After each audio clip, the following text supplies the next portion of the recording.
को दलितों का मसीहा समझने वाले चंद्रशेखर रावण अब बुरी तरह से फंस गए हैं। पहले भारत बंद के दौरान योगी आदित्यनाथ से पंगा लिया, लेकिन इस बार कुछ ऐसा हुआ है कि दलित समाज ही चंद्रशेखर रावण के खिलाफ उतर गया है। एक सीट जीतकर ही चंद्रशेखर रावण के अंदर इतना ज्यादा घमंड आ गया है कि खुद को मायावती से भी बड़ा नेता समझने लगे हैं। कभी योगी आदित्यनाथ को ललकारते हैं तो कभी मोदी और आरएसएस के खिलाफ बयान देते हैं। मायावती पूरी जिंदगी दलितों के लिए लड़ती रही, 4 बार मुख्यमंत्री बनी, लेकिन चंद्रशेखर रावण में सांसद बनकर ही तानाशाह जैसी अकड़ है।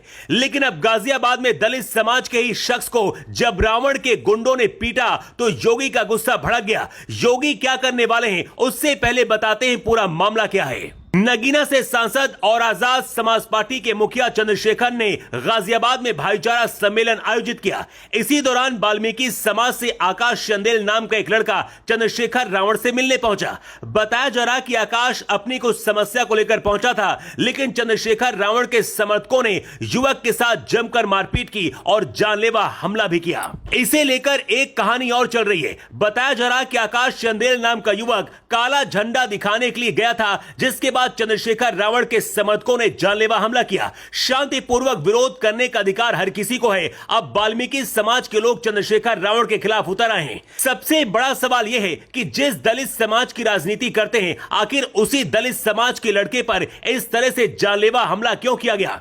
संयुक्त राष्ट्र में भारत का नाम रोशन करने वाली दलित समाज की बेटी रोहिणी घावड़ी ने ट्वीट करते हुए लिखा है, चंद्रशेखर अपने गुंडों को संभाल लो। जिस वाल्मीकि समाज के वोट और नोट से सांसद बने हो, आज उसी समाज के नौजवानों का खून बहा रहे हो। गाजियाबाद में आजाद समाज पार्टी के भाईचारा सम्मेलन कार्यक्रम में भीम आर्मी के कार्यकर्ताओं ने रॉयल वाल्मीकि आर्मी प्रभारी आकाश चंदेल सहित अन्य वाल्मीकि युवाओं पर जानलेवा हमला किया, जिससे गंभीर चोटें आई। रोहिणी घावड़ी आगे लिखती हैं, भाई थोड़ी सी तो शर्म कर लो, अपने समाज का साथ नहीं दे सकते तो किसका साथ दोगे।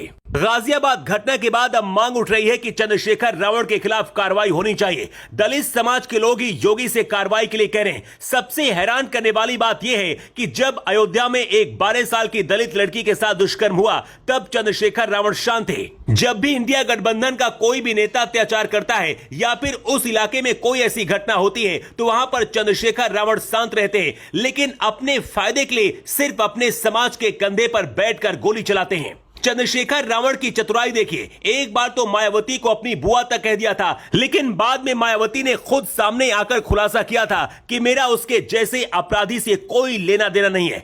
चंद्रशेखर रावण इस वक्त सिर्फ किसी भी तरह से पिछड़ा वोट बैंक पर कब्जा करके मायावती को पूरी तरह से राजनीति से हटाकर खुद अपने समाज का मसीहा बनना चाहते हैं। लेकिन मायावती और रावण की राजनीति करने का तरीका अलग है। मायावती अपने समाज के लिए काम करती रही और अपनी सभी जातियों को एक साथ लेकर चलती थी, लेकिन चंद्रशेखर रावण के गुंडों ने जिस तरह से वाल्मीकि समाज के आकाश चंदेल पर जानलेवा हमला किया, उससे पता चलता है कि वो सिर्फ अपने फायदे के लिए कुछ भी कर सकते हैं। यही वजह कि अब लोग योगी आदित्यनाथ से मांग कर रहे हैं कि ऐसे नेताओं पर कार्रवाई होनी चाहिए। गाजियाबाद में चंद्रशेखर रावण के समर्थकों ने जो किया, उसके बाद से दलित समाज में भी गुस्सा और रोष है। वहीं अब योगी की पुलिस भी एक्टिव हो गई है। मामले में रिपोर्ट दर्ज की गई है। सोशल मीडिया पर लोग कह रहे हैं कि जो अपने समाज का नहीं हुआ, वो अपने समाज का मसीहा कैसे बन सकता है। दावा किया जा रहा कि पूरे मामले की रिपोर्ट योगी ने भी मांगी है और उसके बाद योगी का एक्शन शुरू होगा।